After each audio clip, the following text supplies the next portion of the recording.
All right, welcome to another edition of the Cut Pro Wrestling Podcast. Here with my co-host, as always, Emerito Rivera from Level One Games in Pompton Plains, New Jersey, and joining us again, he's back for more after our initial run for our first episode. Rocky Romero, thanks for giving us some time today, man. Appreciate you, hanging with us, talking wrestling, talking shop, a little bit of everything with you. Yeah, no worries. It's glad to be here. I'm glad you guys, made this happen. It was a pleasure. Well, thanks. And you are the liaison.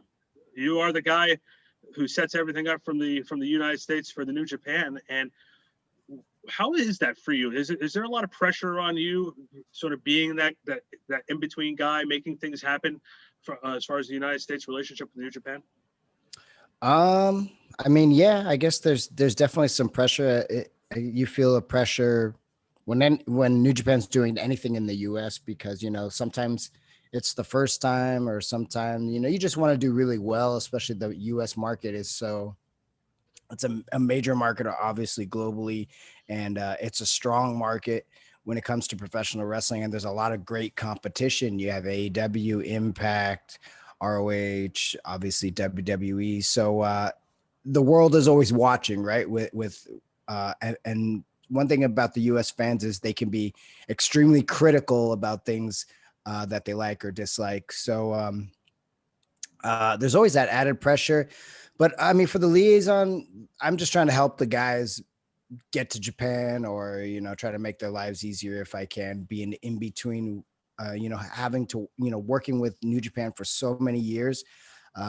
There's a lot of experience that comes with that in trying to navigate the translation a bit, you know what I'm saying? So some things get lost in translation. I try to help translate those things a little better and make it easier for people, especially like the good guy side. I don't really deal with the Bullet Club. They have a Bullet Club person that deals with that. So. Yeah, because you're chaos, right? Right. I just mainly, I mainly help like chaos related or like Hontai, which is like the New Japan team, Tanahashi's team, basically. So yeah, but I don't really get it. They actually they legit have like a Bullet Club and Suzuki-kun appointed office person that speaks English. So wow, yeah. I didn't know that. That's actually Wow. They try to keep each group different and interacting and differently, separate. and yes, everything's separate. Yeah. Okay, and I've been seeing New Japan Strong. It's taken off here. It started a couple of months ago, and I've seen a couple of your matches there. I must say, I have to give you a compliment on here. Your matches were very, very good. I saw the one with you, and it was you and Switchblade, and the other one was Danny Limelight. Oh, right. Yes, and they kept saying how you have parallels with Danny Limelight. How was it working with the new talent that's coming in?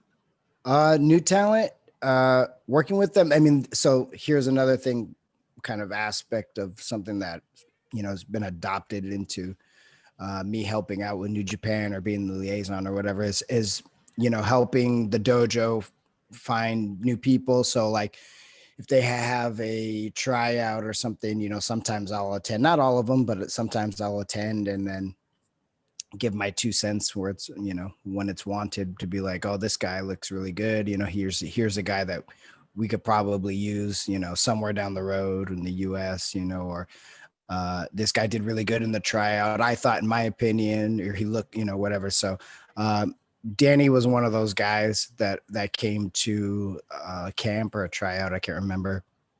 And I saw him, and I know him from around, the LA area because he works everywhere around here. But I always thought, oh, there's something unique about him. He's got obviously a little flair and a charisma. He can do a lot of amazing athletic stuff as well. He's missing some things in the in-between of that and the basics, because I don't think he ever like truly trained to be a professional wrestler like New Japan would, where like you're just doing basics for like 5 years. But like he kind of doesn't have those elements, but he has some other really great attributes. and I think that if he was to take the time and maybe go work out at the dojo more with Shibata and those guys, he would probably get really, really good.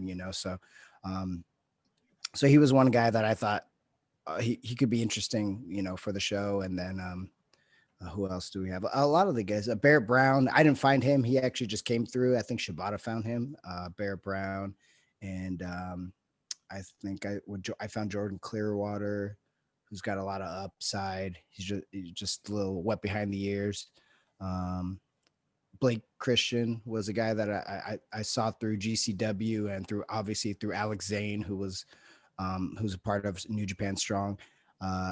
I think he's a great talent. He's obviously one of those up and coming guys, that, like, you can see him on all kinds of cards for GCW, and obviously he sticks out, right? So, he's definitely a guy that I thought was perfect for Strong, and the concept of like this Lions. It's almost like Lions Break. It's almost like NXT in the fact that it's looking for the next gen, So like, and then we also have we highlight our US wrestlers, right? But and in ways that they would normally get highlighted in Japan, they could come and main event a show here, like Chase Owens, I think main evented, so so yeah, that's kind of what Strong is, Yeah, it's a very interesting concept, and I've been watching it. So I hope you guys keep it up and continue the expansion into the US, because that honestly, that's New Japan is my one and only favorite wrestling promotion at the moment. So the more you guys do here, the happier I am. Very cool. Yeah, I mean, this year would have been big. Honestly, I mean, we would have been an MSG Wrestle Dynasty. I mean, it would have been sold out, I'm sure. And I mean, we're gonna bring, Wrestle Kingdom basically to the United States. That was the concept of Dynasty. So they're saying that it's supposed to take place next year. And I'm hoping. I think it's postponed, but we'll see. I mean, right? I'm hoping, because I'm here in the city. I'm here in New York City. So I saw a Wrestle Dynasty. Oh my God, this is happening again. I was at the MSG show, which was fantastic. I lost my mind there. Yeah, I think that was the best wrestling of that weekend. So I was. Yeah, I think NXT had a good showing too. No, it was good. I was at that show too. I think those are the two standouts for sure. Definitely, and I couldn't watch anything else after that. I saw NXT on Friday, and then I saw I was at the G1 on Saturday, and like I said, I lost my mind. I couldn't watch anything else. I was done. Let's also verify with that too. He said to me, he says, "Did you watch the New Japan show, or did you watch NXT yet?" Because I was working all weekend, and I said to him, I said, let me watch WrestleMania first. And he goes, "Why?" I said, "Because if I watch everything else first, I'm gonna get angry that I wasted the 12 hours I spent watching WrestleMania." Because that's what the reality of it is. I'm not gonna slam them, but right. I feel like there's like that 2.5 hour, 3 hour cushion. You can really get somebody to watch a show. Right. Because there's just so much in the society now we have going on that we want to make sure we're balancing our time out. And that long of a show is too much. And like, one of the things that I took away from watching what M has introduced me to with NJPW, he's getting me, he's educating me with New Japan wrestling, and I learned last year that there's more world outside of Connecticut as far as wrestling is concerned. I've been opening his mind, because I try to explain the factions to him, because it's a foreign concept. And I'm like, no, you see, they got Chaos, they Suzuki. What's good about New Japan is you can kind of pick up wherever, right? Yeah. Like, it's not like you need to watch every week to figure out what the storyline is. Like Raw, you have to kind of watch, and then you got to look for the recap and be like, okay, so wait, this person's dating this person, and then now they're fighting, but then they broke up because now they're dating this guy. It's like you got to figure it all out. But with like New Japan, it's just like, okay, this person's fighting. Oh, why? Oh yeah, because they want the championship. That's it. It's pretty simple. It's more like boxing or like UFC. It's like, exactly. There's that sports feel about it. That's what I was about to say. It's more about the action in the ring, and it's not about the story that goes with the story secondary to what's going on in the ring. Well, the story is told in the ring. Right. The story is told in the ring. Yeah. I'm not talking about that. I'm talking about the actual storyline. The reason, like you just said before about who's dating who, that part of it is sort of left out of it. It's more of this It's is less fluff. let's Yeah. fluff. It's more meat and potato, and Exactly.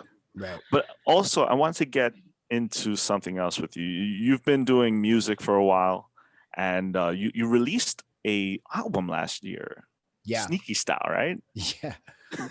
So that was something I didn't even know about. Like, and you do some of the theme songs. You do obviously you do your own theme song. Yeah. And I know that you're very passionate about of the music. Now, my question isn't how you got into it, but are Sorry, my you? dogs are going crazy. I have one around here somewhere. They're like it's the morning time, so anybody who passes by, they have to like protect me. Thank you for your protection, guys. Thank you. Appreciate it. No, Two so little 18-pound dogs, like they're gonna do anything to anybody. Thank you, though. it's the noise, man. It drives people away. Yeah, right. No, so my question was, after wrestling, is that a future that you're gonna go with? Like, are you thinking about transitioning at some point? I would love to, but I don't think I've got that kind of talent and or like drive maybe for the music business. I think I'll just sit in my little niche kind of area and just continue to put out stuff that's fan friendly to wrestling fans. And yeah, I basically, oh no, I think I'm losing my headphones. But I basically just make wrestle trap music. So it's like, Okay. wrestling rap music, whatever. And I think I just make that. And I think eventually it would be cool to found a company to do theme songs for wrestlers that wrestlers could own or have complete rights to, however they want to use it.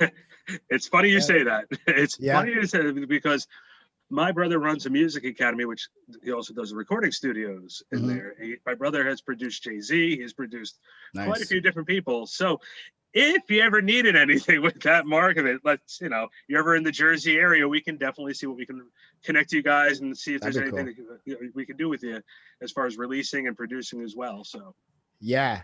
So yeah, I mean, I think that would be a cool company to found to kind of help wrestlers and try not to make it too expensive, obviously, for up and coming wrestlers. But I mean, you don't know how many times I ask a wrestler like, "Oh, do you what's your music?" And they're like,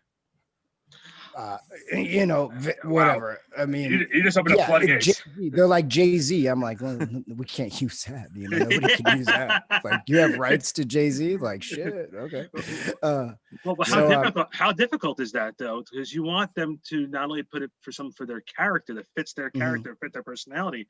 So how do you channel that with them? I think you just, you gotta work with somebody who can kind of understand that and get a few good examples, like stuff that I've made for people. It's like, give me like 10 examples. It's probably not going to sound anything like this, but it's going to have the feel of what you're looking for. That's what I always try to tell people. But I think wrestlers should have it though. And it's a good investment. Like whatever you spend a few $100s buying it or getting it made or whatever it is. But then you could sell it on CD. It's another way of doing a promo for yourself and also like making a buck or two, I mean, you could easily sell, enough to get, X amount of CDs to get that, what your initial investment was. So I think it's just a good marketing tool as well. And maybe you might make a couple of bucks everywhere you go. Put it along with the t-shirt, make a bundle. Yeah. It's good marketing. Yeah. Speaking of marketing, one of the things I wanted to talk to you about is the gimmicks. You guys are doing the web cartoon. That's interesting. Yes. Like, I've been seeing that online, and you guys are working with Enzo. Yeah. How's that experience been? Like just making a cartoon, No. just in general. The funny thing is Enzo actually found this company. So this company, Toonstar Productions, they do these animations that you're talking about, and basically they're kind of this upstart company. They've only been around for a couple of years, and they have a technology that enables them to make animations like super quickly. So something that happens on Monday on Raw, we could spoof in 3 days and have like a 5-minute cartoon, so like It could be very useful in the future, but right now we're just focused on the gimmicks. But so yeah, they got in contact with him, and he was like, "Oh, you guys need to talk to the Talkin Shop guys. These guys would be great for this." So then we jumped on. Then Lisa Ann jumped on. And then Taylor Williamson, who's a friend of the show, comedian, he just jumped on. We had Tony Hinchcliffe recently. He was a guest star. We're gonna have a couple of other really big guest stars that you'll probably find out during Talkin Shop and Mania, because the gimmicks will have a segment in there. Oh, really? And yeah, that's an exclusive. Yeah, we're just trying to integrate it, with the Talkin Shop stuff and spread the word and kind of try to build a small fan base before we start to, take it to the Hulus and the Netflixes and all those people in the world. Because you could go direct, of course, but I think it's cool if we could also have the option to, really, I would love for it to just to be like a YouTube show, and we just had free reign to do whatever we wanted, and and not be held down by a bigger company. I think that would be the ultimate way to put out the gimmicks, because if you've seen, there's some really funny people that they're kind of spoofing, and they go pretty hard. I've seen a couple. Mr. Mick was eating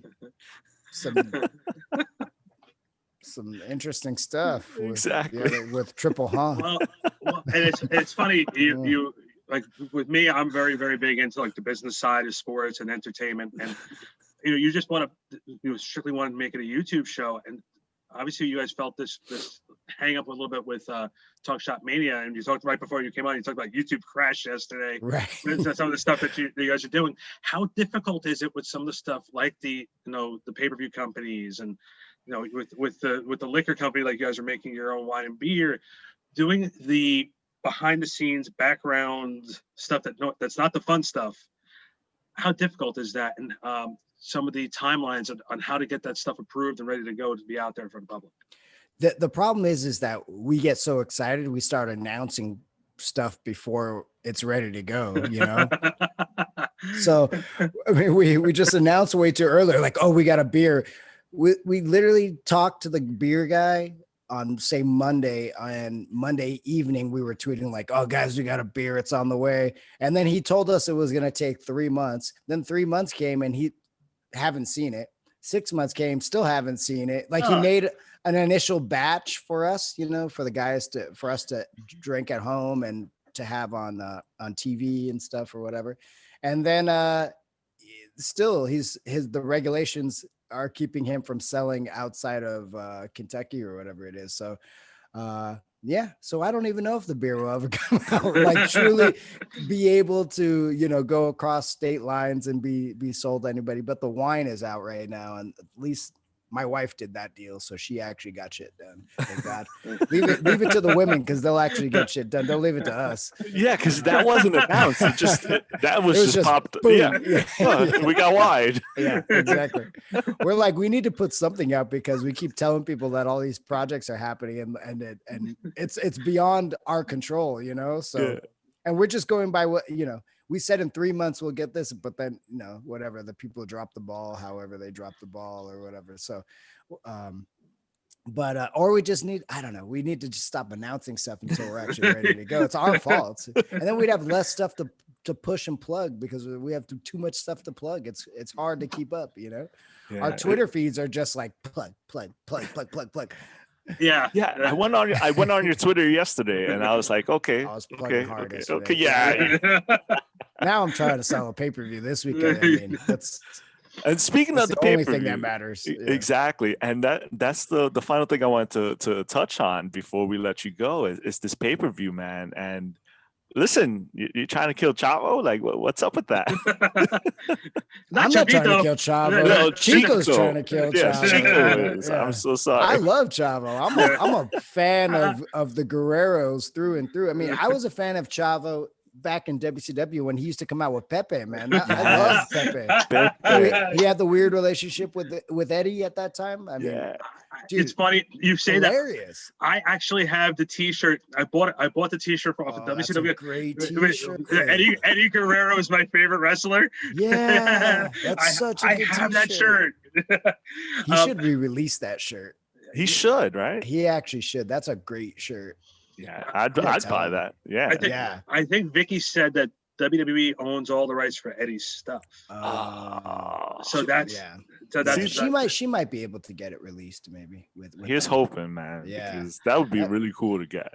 It's funny too because you and Doc and Carl have a lot of things intertwined with each other between the podcast, the Talkin Shop, and all these different things. And I said to Em right after the interview the other day, I said, this is how they were with us on the air. I have a strange feeling that if you press the stop button on recording, it's probably just a couple more hours of you guys together just doing the same thing. Yeah. When I listen to a couple of episodes, I'm like, wow, Rocky really takes a brunt of a lot of it. But can you talk about your continuing friendship with those guys? And yeah. I mean, I do take the brunt of it. Yeah. But they turn it on when the camera, I think the camera's on, they like to dig a little harder and a little more than they usually do. But yeah, I mean, what you're getting on camera is essentially, yes, the three of our relationship kind of together and the laughing. And even though we're supposed to be serious, it's not serious, and sometimes it's really hard to get stuff done because we can't get on track because we're always laughing and talking shit. So it really is, the podcast could have been talking shit instead of talking shop, but can't market that though. Can't really market can't market that. Yeah. That's a tough one. But yeah, I mean, that's our relationship. And I feel fortunate that this year, obviously I those guys getting released had a lot to do with kind of how this all started and kind of developed over the last couple of months. But I feel fortunate that I get to do this side business with my friends, who are like family, and we're all kind of in it and watching it grow. And obviously Talkin Shop and Mania was a major part of this and kind of how we've really launched this kind of brand. But I'd really like to see, I mean, I could see the Talkin Shop brand being something that grows in like kind of like this sports, kind of alternate lifestyle type of, thing where it's not only us, but we can do other things with Talkin Shop comedy, Talkin Shop, and have different podcasts and have different things. And so I think that that's eventually the goal, at least for me. I think that that's where the future of Talkin Shop will be. So as we shop around for, different partners and stuff like that, I think that it'll be essential to how we build this brand going forward. And I'm excited because I think there's a lot of potential for it, and not only in the professional wrestling space, but in other spaces as well. Real quick, can you let everybody know where they can find you on social media? Yeah, at Azuka Rock, AZUCARROC on Twitter and on IG. TNSmania.com for all things Talkin Shop. What else we got? NJPWworld.com every Friday night, New Japan Strong. And I guess, that's pretty. You can check out the merch page, music on Spotify and on Apple. Just type in Rocky Romero, come right up. And then my merch page is RockyRomeroMerch.com, and then Pro Wrestling Tees /Rocky Romero. All right. Well, listen, Rocky, I wanted to thank you. I'm sorry for cutting you off, but I had to get the final word in. No, I was actually hiding because the church bells are going off, so I was on mute this whole time. So it's like 12, right? It's 12 o'clock, so they're all going off. Right. But I wanted to thank you on behalf of the podcast for coming on and spending time with us. I know that it's been a hectic week, and you took that time out to be here and talking with us. Like I said, we'll all be watching and Talkin Shop Mania 2 tomorrow, Rise of the Cock Torturer. and we're all very, Oh, very they got excited. to you, huh? I said that's the rise of the torture. I was the guy who say no, it's the torture, but they got to you. Oh, that huh? was you. I was the one trying to edit those guys. I was like, we can't sell something that says cock torture. Are you crazy? Like, what's wrong with you? I've been running around the whole store because I own the store in New Jersey, and I'm like, guys, we gotta watch this. It's the rise of the cock torture. You don't understand. And everybody's like, what in the hell are you talking about? I'm like, it's wrestling, and they're like, how is that wrestling? Like, what type of wrestling are you watching? Meanwhile, there's people who own farms like 6 miles out who are going to come by the store tomorrow night with shotguns, making sure he's not doing chicken fights in the back of his store. So we have security on alert. Needless to say, funny. we are very excited. That's so awesome. Thank you guys. I appreciate it. Thanks. Yeah. I mean, I'm excited for this paper. Like, we put our blood, sweat, and tears into this one. Obviously, way more than the first. The first one we just kind of like stumbled into it. This one we actually tried really hard. So like, so you put your blood, sweat, tears, and beers into this one. And beers into this. Yeah. So I hope people enjoy it, man. No, we will. Rock and Asker, hold on 1 second. Guys, check out the cut from backsportspage.com. We're on all the major platforms as far as podcasts are concerned. For Rock Romero, Emerito Rivera, thanks very much. I'm Randy Zellea for backsportspage.com.